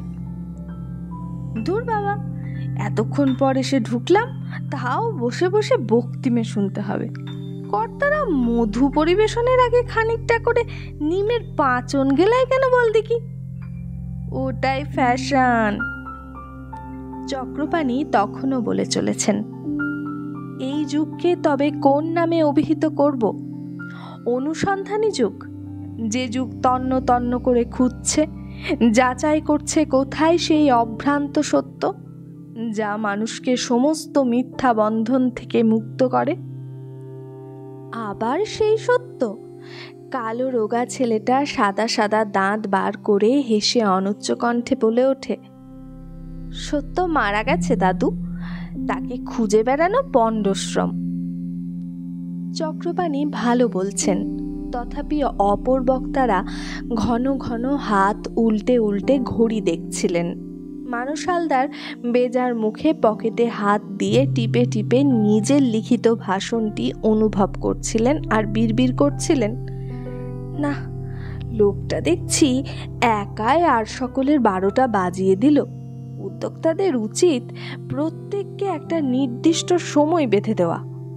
ও দেশে এরকম হয় না, সে একেবারে সামনে ঘড়ি রেখে কাজ। আমাদের দেশে তা উদ্যোক্তাদের আছে সে শুভ বুদ্ধি। তাদের একজন আস্তে পিছন থেকে এসে সবিনয়ে জানালেন, একটু সংক্ষিপ্ত করবেন স্যার। সংক্ষেপ? চক্রপাণি ক্ষুব্ধ বিস্ময়ে সামনের দিকে তাকালেন। সবে 2-4টি করে লোক এসে বসতে শুরু করেছে এবং সবে বক্তব্যের গোড়া বাঁধা হয়েছে। এখন কি না সংক্ষেপের অনুরোধ? তবে তিনি আদেও রকচাটা নন, বরং কৌতুক প্রিয়। তাই কৌতুকের গলায় একটি তীক্ষ্ণ মন্তব্য করে বক্তব্যের উপসংহার করে দিলেন। কিন্তু তার সেই বুদ্ধিদীপ্ত তীক্ষ্ণ মন্তব্যটি মাঠেই মারা গেল। বাইরে থেকে ঘরে তুমুল একটা হর্ষোচ্ছ্বাসের ঢেউ খেলে গেল। এসে গেছেন, এসে গেছেন। কে এসে গেছে? যার জন্য এই তুমুল হর্ষ? আহ, জিজ্ঞেস করবার কি আছে? ওকে না চেনে কে? উনি এসে গেছেন, পিছনে পিছনে ওর তবলচি। তারপর আরও এক নায়ক, তার সঙ্গে এক নায়িকা। বলা বাহুল্য, এরপর আর সাহিত্য বক্তৃতা চলে না। মানস হালদার, সীতেশ বাগচি এবং সভানেত্রী অনামিকা দেবী নিতান্তই অবাঞ্ছিত অতিথিদের মতো তাদের ভাষণ সংক্ষেপে শেষ করে দিলেন। মঞ্চাধিপতি সেই ভাইস প্রেসিডেন্ট তারস্বরে ঘোষণা করলেন, সাহিত্য সভা শেষ হলো, এইবার আমাদের সাংস্কৃতিক অনুষ্ঠান আরম্ভ হবে। আপনারা অনুগ্রহ করে স্থির হয়ে বসুন। কিন্তু দোদুল্যমান পর্দার সামনে কে স্থির হয়ে বসে থাকতে পারে? দোদুল্যমান চিত্তের মৃদু গুঞ্জন স্পষ্ট হয়ে ওঠে। গদি একখানা পেলে আর কোনো মিয়াই ছাড়তে চায় না। শেষক্ষণ পর্যন্ত গদি আঁকড়ে বসে থাকবে এই পণ। এই ভাষণ শুনতে এলে আমার ওই গদি আটকানোর কথা মনে পড়ে যায়। আহা, বুঝছিস না কে কত পণ্ডিত, কার কত চিন্তা শক্তি, বোঝাতে চেষ্টা করবে না।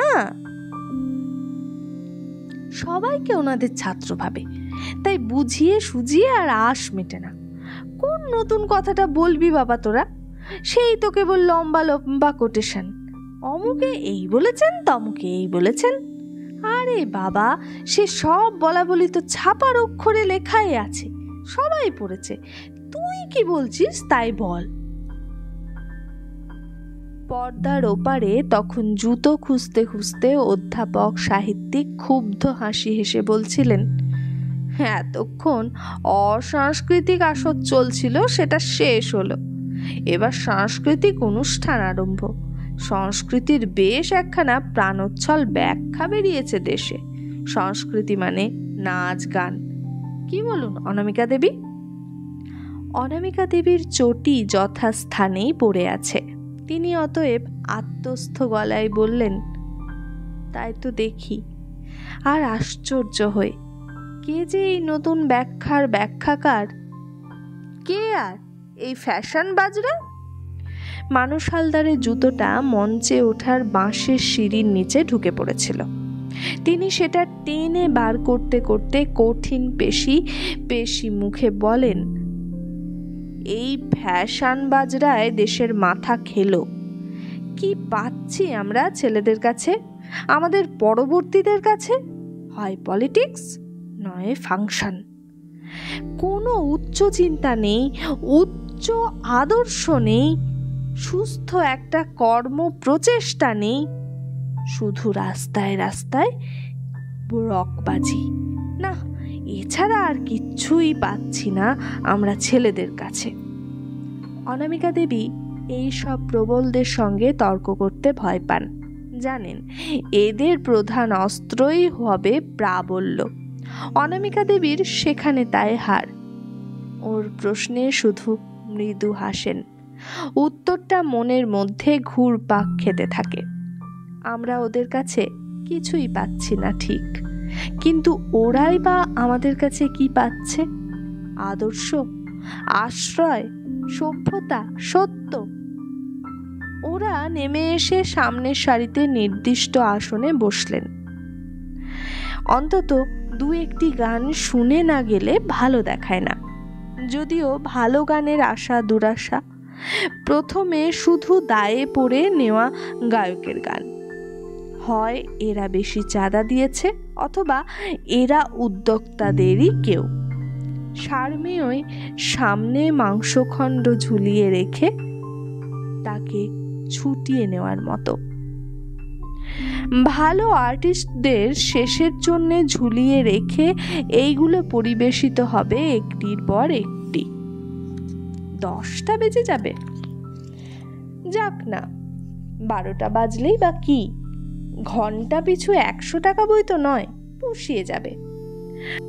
প্রধান অতিথি সভানেত্রীকে উদ্দেশ্য করে চাপা গলায় ক্ষুব্ধ মন্তব্য করেন, এতে মিটার ওঠে না, দেখছেন? হাসলেন অনামিকা দেবী, দেখছি তো অনেক কিছুই। সত্যি দেখছেন তো অনেক কিছুই, তার ভূমিকাটাই তো দর্শকের। অনুষ্ঠান উদ্যোক্তারা তাদের সাহিত্য সভার সভানেত্রী ও উদ্বোধককে সসম্মানে ট্যাক্সিতে তুলে দিলেন তাদের মালা আর ফুলের তোড়া। তারপরে প্রায় করজোরে বললেন, অনেক কষ্ট হলো আপনাদের।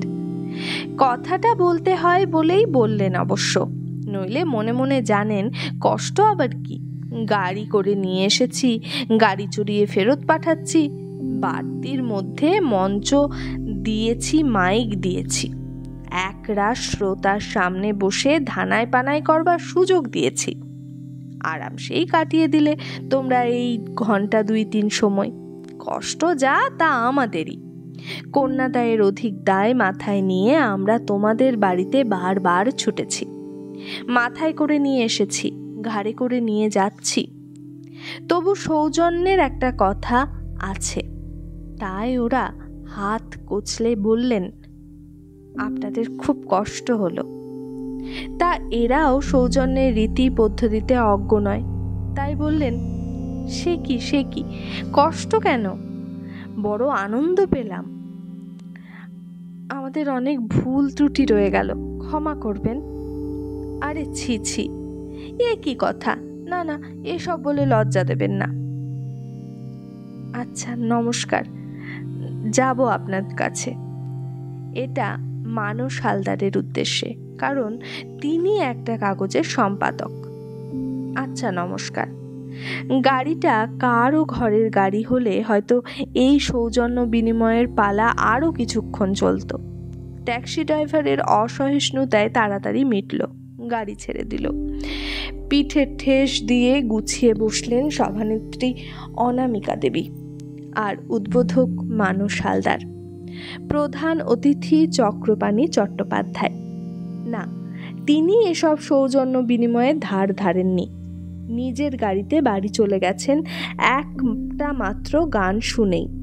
এরা দুজন গাড়িহীন এবং একই অঞ্চলের অধিবাসী, কাজেই একই গতি।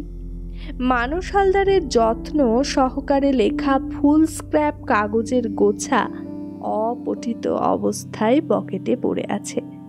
সময় সংক্ষেপের আবেদনে যা হোক কিছু বলে সারতে হয়েছে।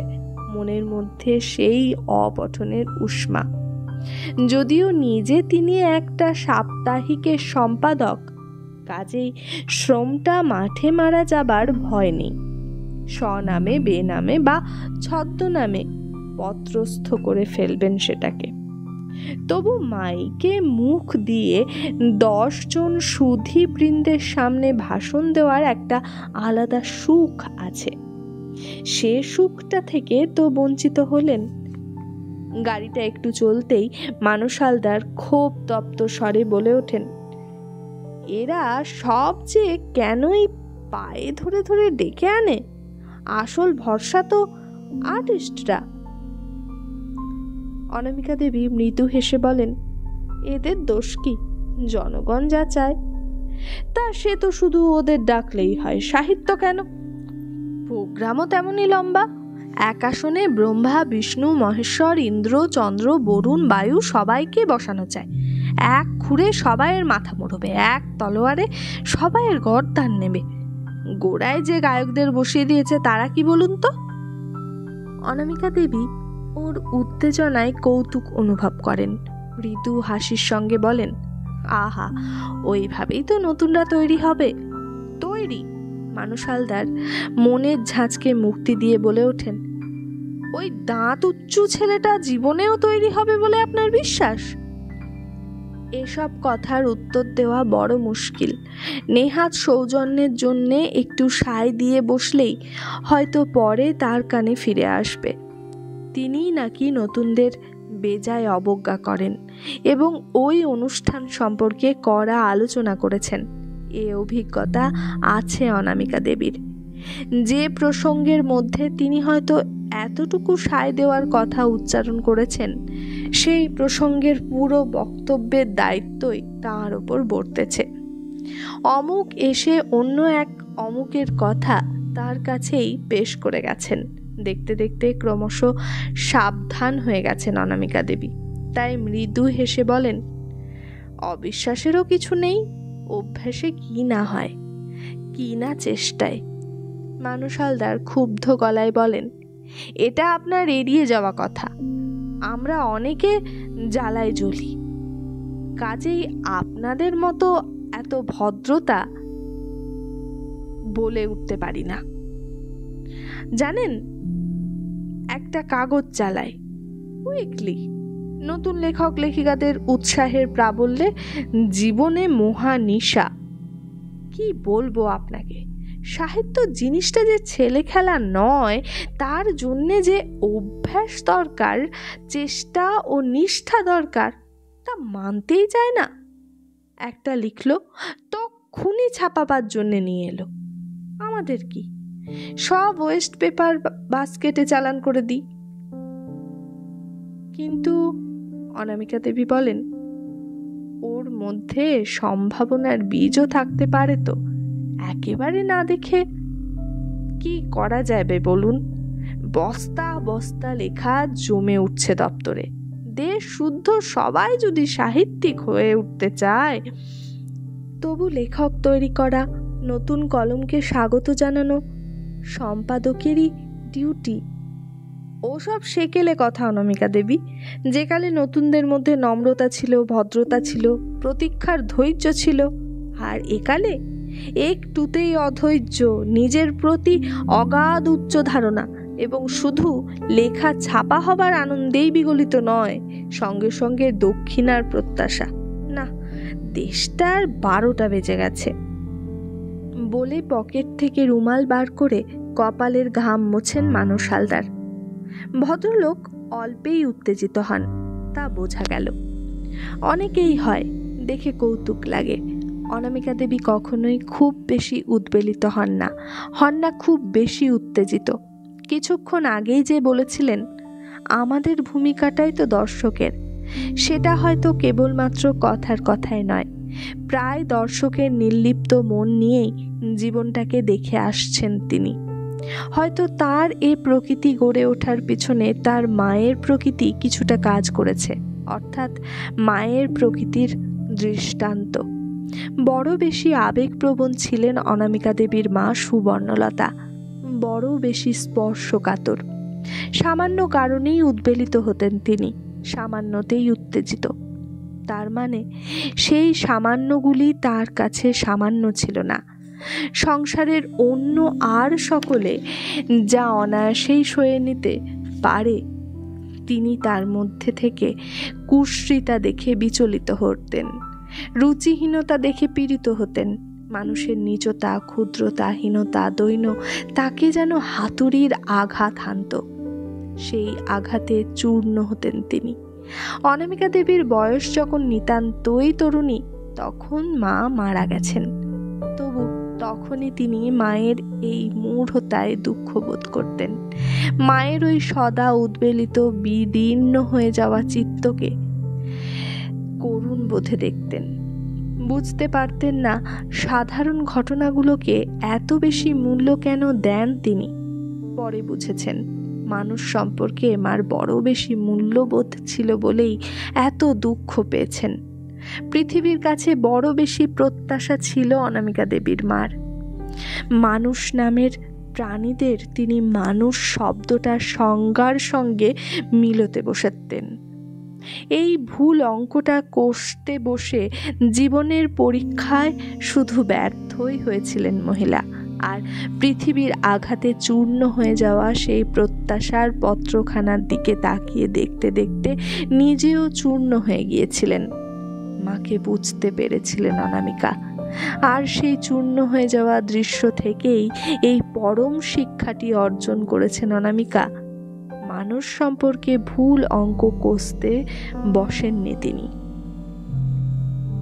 কি হলো অনামিকা দেবী, আপনি হঠাৎ চুপ করে গেলেন যে? বললেন মানুষ হালদার। নতুন লেখকদের সম্পর্কে আপনার যে বেশ মমতা রয়েছে মনে হচ্ছে। তা থাকতে পারে, তাদের মুখোমুখি তো হতে যাননি কখনো। অনামিকা দেবী বলেন, তাই হবে হয়তো। মুখোমুখি হতে হলে বোধহয় আপনাদের জন্যেই মমতা হতো। হ্যাঁ, তাই হতো, দৃঢ় স্বরে বলেন মানুষ হালদার।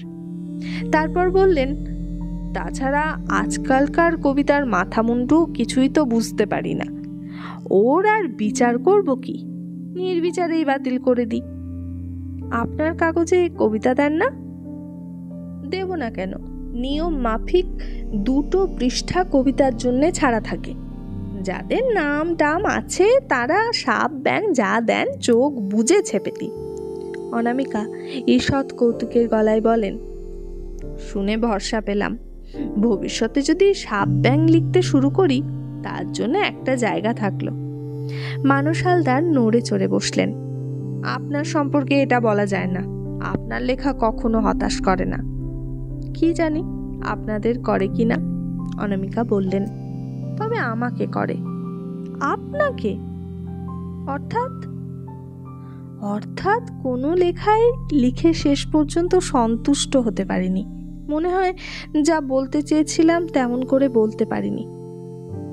ওটাই তো আসল শিল্পীর ধর্ম। মানুষ হালদার বোধ করি মহিলাকে সান্ত্বনা দান করতে সহোৎসাহে বলেন, সত্যিকার শিল্পীরা কখনোই আত্মতুষ্টির মোহে আপন কবর খোঁড়েন না। আপনি যথার্থ শিল্পী বলেই। আরও সব অনেক ভালো ভালো কথা বলেন মানুষ হালদার, যা নাকি অনামিকাকে প্রায় আকাশে তুলে দেওয়ার মতো। অনামিকা অস্বস্তি অনুভব করেন, অথচ না না কি যে বলেন, গোছের কথা মুখে জোগায় না। অতএব মানুষ হালদারের গন্তব্যস্থল এসে গেলে হাফ ফেলে বাঁচেন। বাকি পথটুকু একা যাবেন। নিজেকে নিয়ে একটু একা থাকতে পাওয়া কি আরামের। নমস্কার বিনিময়ের পর নেমে যান মানুষ হালদার। অনামিকা পিঠ ঠেসিয়ে ভালো করে বসেন আর আস্তে আস্তে নিজের মধ্যে হারিয়ে যান যেন। কিন্তু শুধুই কি মায়ের প্রকৃতির দৃষ্টান্ত থেকেই অনামিকার প্রকৃতির গঠন? বকুলের কাছ থেকেও কি নয়? বকুলের মধ্যেও কি আবেগ ছিল না? ছিল না মোহ, বিশ্বাস, প্রত্যাশা? মার মতো তীব্রভাবে না হোক, সুষমার মূর্তিতে বকুলের সে মোহ, সে বিশ্বাস, সে প্রত্যাশা টেকেনি। বকুল অতএব অনামিকা হয়ে গিয়ে আবেগ জিনিসটাকে হাস্যকর ভাবতে শিখেছেন। তবু সেই সুষমাটুকু, সেটুকু কি একেবারে হারিয়ে গেছে? বকুলের সেদিনের সেই মূর্তিটা দেখলে তো তা মনে হয় না। বকুল যেন সব ঝেড়ে ফেলে দিয়ে সেই সুষমাটুকুকে মনের মধ্যে আগলে রেখেছিল। সেই সেদিন যেদিন পারুল ও বাড়ি গিয়ে বলেছিল, মা নেই, বাবারও খেয়াল নেই, তাই আমি বলতে এলাম জ্যাঠাইমা, বিয়েটার আর দেরি করবার দরকার কি? নির্মলের জ্যাঠাইমা আকাশ থেকে পড়েছিলেন, বলেছিলেন, কার বিয়ের কথা বলছিস রে পারু? পারুল জানতো এমন একটা পরিস্থিতির মুখোমুখি হতেই হবে তাকে, তাই পারুল স্থির গলায় বলেছিল, আমি আর কার বিয়ের কথা বলতে আসবো জ্যাঠাইমা, বকুলের কথাই বলছি। জ্যাঠাইমার পাশে নির্মলের মা বসেছিলেন, তার চোখে মুখে একটা ব্যাকুল অসহায়তা ফুটে উঠেছিল। তিনি সেই অসহায় মুখটা দিয়ে প্রত্যাশা দৃষ্টিতে তাকিয়েছিলেন বড় জায়ের দিকে, কিন্তু বড় জা তার দিকে তাকাননি। তিনি পারুলের দিকেই দৃষ্টি নিবদ্ধ রেখে উদাস গলায় বলেছিলেন, তা সে আর আমরা পাড়াপড়শিরা কি করব বল মা, তোর বাবা তো আমাদের পৌঁছেও না। বাবা তো বরাবরই ওই রকম জ্যাঠাইমা, দেখছেন তো এতকাল, কিন্তু তাই বলে তো চুপ করে বসে থাকলে চলবে না। মা নেই, বৌদিদিদের কথাও না বলাই ভালো। বকুলটাকে আপনাদের কাছে পৌঁছে দিতে পারলে আমি শান্ত হয়ে শ্বশুর বাড়ি চলে যেতে পারি। হ্যাঁ, এইভাবেই বলেছিল পারুল। বোধহয় নিজের বুদ্ধি আর বুদ্ধি কৌশলের ওপরে বেশ আস্থা ছিল তার। ভেবেছিল একেবারে এইভাবেই বলবো, আবেদন নিবেদনের বিলম্বিত পথে যাব না। কিন্তু কত ভুল আস্থায় ছিল তার। জ্যাঠাইমা এবার বোধ করি আকাশের ঊর্ধ্বতর কোনো লোক থেকে পড়লেন। সেই আছড়ে পড়া গলায় বললেন, তোর কথা তো আমি কিছু বুঝতে পারছি না পারু, আমাদের কাছে রেখে যাবি বকুলকে? তোর মানি বাবা সে প্রস্তাবে রাজি হবে? আচ্ছা, তা আমাদের আর কি, মা মরা সমস্ত মেয়েরা যেমন মাসি পিসির কাছে থাকে, থাকতো আমাদের কাছে। পারুল তথাপি উত্তেজিত হয়নি। পারুল বরং আরো বেশি ঠান্ডা গলায় বলেছিল, এ ধরনের কথা কেন বলছেন জ্যাঠাইমা? আপনি কি সত্যিই বুঝতে পারেননি? বকুলের বিয়ের কথা আপনাদের কাছে বলতে এসেছি কেন? জ্যাঠাইমা বিরস গলায় বলেছিলেন, এ আবার সত্যি মিথ্যে কি তা তো বুঝছি না পারু, হেয়ালি বোঝবার বয়স নেই। তোদের মা আমাকে বড় বোনের তুল্য মান্যেই ভক্তি করত। আমাদের কাছে একটা পরামর্শ চাইতে এসেছ, এটাই বুঝেছি, এছাড়া আর কি তা তো জানি না। নির্মলের মা এই সময় একটুখানি চাপা ব্যাকুলতায় অস্ফুটে বলে উঠেছিল, দিদি। দিদি সেই অস্ফুটের প্রতি কান দেননি। হয়তো সমাজের চাকা আজ এমন উল্টো গতিতে ঘোরার কারণেই ওই কান না দেওয়া। যারা ক্ষমতায় আসনে বসেছেন, গদির অধিকার পেয়েছেন, তাদের ওই অস্ফুট ধ্বনির দিকে কান দেওয়ার প্রয়োজন বিবেচনা করেননি। তারা আপন অধিকারের সীমা সম্পর্কে সচেতন থাকেননি। অস্ফুটকে দাবিয়ে রেখে শাসন কার্য চালিয়ে যাওয়ার নীতি বলবৎ রেখেছেন। আজ আর তাই সেই অস্ফুটের ভূমিকা কোথাও নেই। আজ সর্বত্র প্রচণ্ড কল্লোল। সেই কল্লোলে, সেই তরঙ্গে ভেসে গেছে ওপরওয়ালাদের গদি, ভেসে গেছে তাদের শাসন যন্ত্র। নির্বাক অসহায় দৃষ্টি মেলে সেই কল্লোলের দিকে তাকিয়ে আছেন এখন ওপরওয়ালারা। হৃত রাজ্য পুনরুদ্ধারের আশা আর নেই। শুধু যে কেবলমাত্র গুরুজন এই পদমর্যাদায় যা খুশি করা চলবে না তাই নয়, যারা এসে বসলো গদিতে সেই লঘুজনদের কাছে মৌন হয়ে থাকতে হবে। ইতিহাসের শিক্ষা হয়তো এই নিয়মেই চলে। কিন্তু নির্মলের মায়ের দল নিহত হলো মধ্যবর্তী যুদ্ধে। অতএব তখন তার ক্ষমতায় ওই দিদি ডাকটুকু ছাড়া আর কিছু কুলোতো না। আর এখন না, এখনের কথা থাক। তখন দিদি সেদিকে তাকালেন না। দিদি বললেন, দুধ চড়িয়ে আসনি তো ছোট বউ? ছোট বউ মাথা নাড়লেন। ছোট বউ পারুলের দিকে তাকাতে পারছিলেন না বলে দেওয়ালের দিকে তাকিয়ে রইলেন। পারুল বলল, আমারই ভুল হয়েছে জ্যাঠাইমা। এভাবে বললে আপনি খেয়াল করতে পারবেন না, সেটা খেয়াল করতে পারিনি। স্পষ্ট করেই বলি, নির্মলদার সঙ্গে বকুলের বিয়ের কথা বলতেই আমার আশা। অনেক বড় হয়ে যাচ্ছে বকুল, নির্মলদাও তো কাজকর্ম করছে। জ্যাঠাইমা পারুলকে সব কথাগুলো বলে নেবার সময় দিয়েছিলেন। তারপর সবটা শোনার পর মুখে একটি কুটিল হাসি ফুটিয়ে বলেছিলেন, আমার বিশ্বাস ছিল তোমার একটু বুদ্ধিশুদ্ধি আছে, তা দেখছি সে বিশ্বাস ভুল। সাহেব ঘরের বউ হয়ে মেম সাহেব বনে গিয়েছ। নির্মলের সঙ্গে বকুলের বিয়ে? পাগল ছাড়া এ প্রস্তাব আর কেউ করবে না পারু। কিন্তু কেন বলুন তো? পারুল শেষ চেষ্টাটা করেছিল। হেসে বলেছিল, আপনাদের ওই রাঢ়ী বারেন্দ্র গায়গোত্র এসব আর আজকাল তত মানে না। জ্যাঠাইমা সংক্ষেপে বলেছিলেন, আমরা আজকালের নই পারু। নির্মলের মা এই সময় একটা কথা বলে ফেলেছিলেন, অস্ফুটেই বলেছিলেন অবশ্য। পারুর বাবাদের ঘর তো আমাদের উঁচু দিদি। জ্যাঠাইমা ছোট জায়ের দিকে একটি কঠোর ভৎসনা দৃষ্টি নিক্ষেপ করে বলেছিলেন, তুমি থামো ছোট বউ, উঁচু নিচুর কথা নয়, একটা রীতিনীতির। যাকগে, অলিক কথা নিয়ে বৃথা গাল গল্প করবার সময় আমাদের নেই পারু। তাছাড়া তোমার ওই ধিঙ্গি অবতার বোনটি স্বঘরের হলেও আমি ঘরের বউ করতুম না বাছা।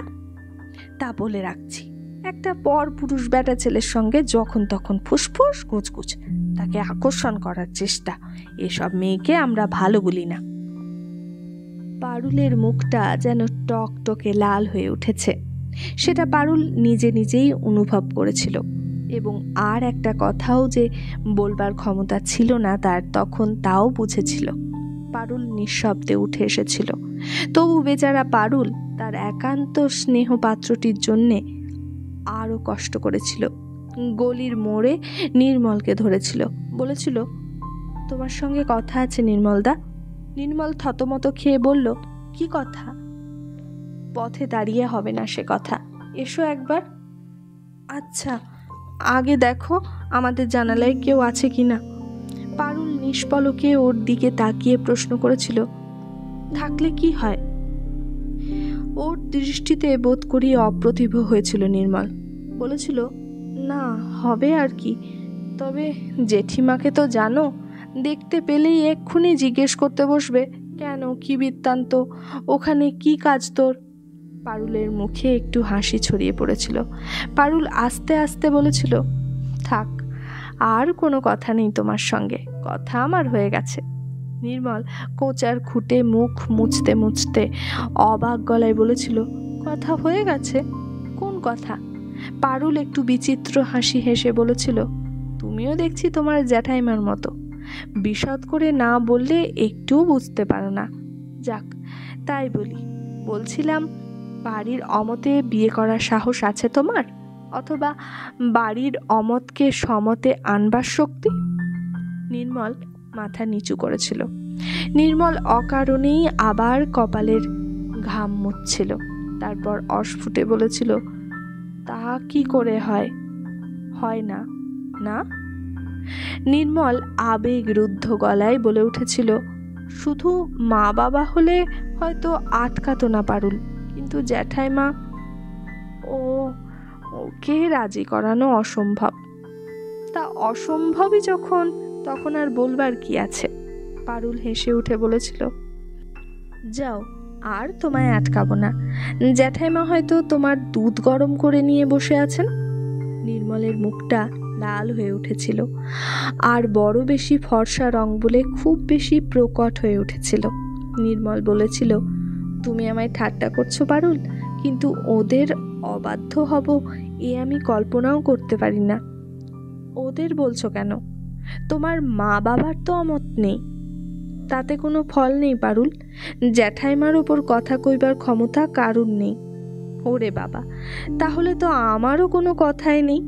পারুল হঠাৎ খুব কৌতুকের গলায় হেসে উঠেছিল, বলেছিল, কিন্তু একটা বড় ভুল করে ফেলেছিলে ভাই। জ্যাঠাইমার কাছে অনুমতি না নিয়ে পাড়ার মেয়ের সঙ্গে প্রেম ট্রেম করা ঠিক হয়নি, তাহলে সে মেয়েটা মরতো না। আমিও বেঁচে নেই পারুল। হঠাৎ নির্মলের চোখ দিয়ে দুফোঁটা জল গড়িয়ে পড়েছিল। কোঁচার কাপড় দিয়ে সেই জলটুকু মুছতে মুছতে চলে গিয়েছিল নির্মল। আমার মনের অবস্থা বোঝবার ক্ষমতা তোমাদের কারুর নেই পারুল। পারুলের কি সেই দিকে তাকিয়ে মমতা হয়েছিল? না, পারুল বড় নির্মম। পারুলের ঘৃণা হয়েছিল। পারুল বলেছিল, মাটির পুতুল। কিন্তু বকুলের মনে ওই মাটির পুতুলটির জন্যে অনেকখানি মমতা ছিল। সুসময়ে মোড়া সেই মমতাটুকু বকুলের কোনো একখানে রয়ে গেছে।